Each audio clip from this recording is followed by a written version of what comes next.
gammadde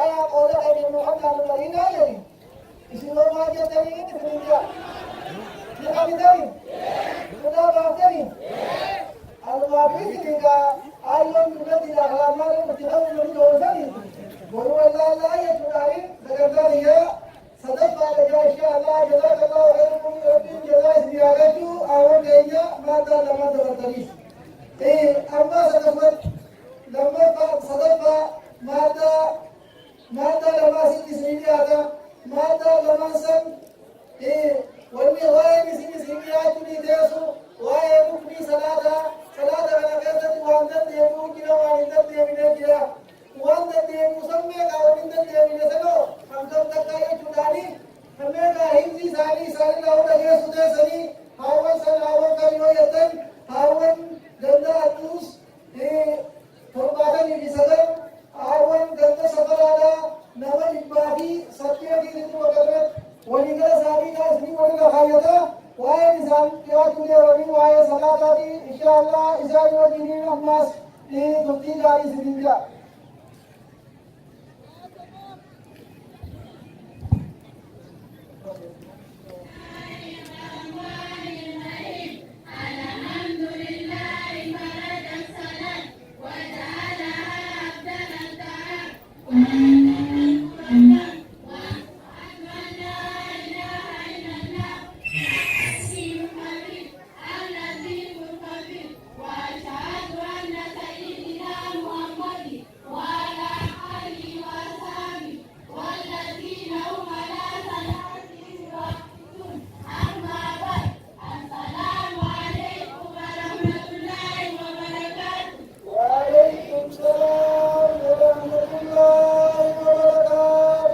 Halo.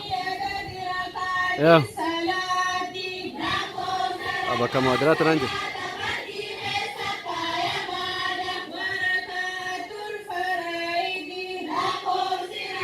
Wow, sini ya. Ya. Oke. Esa.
السلام ورحمة الله وبركاته.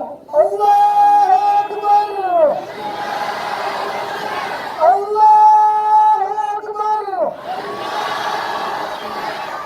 وين سنقاوة لما جرقوا الرسامة قوتانية جري سنقاوة قوتانية الرسامة هيا سنونية جمع جرسا قوتانية الرسامة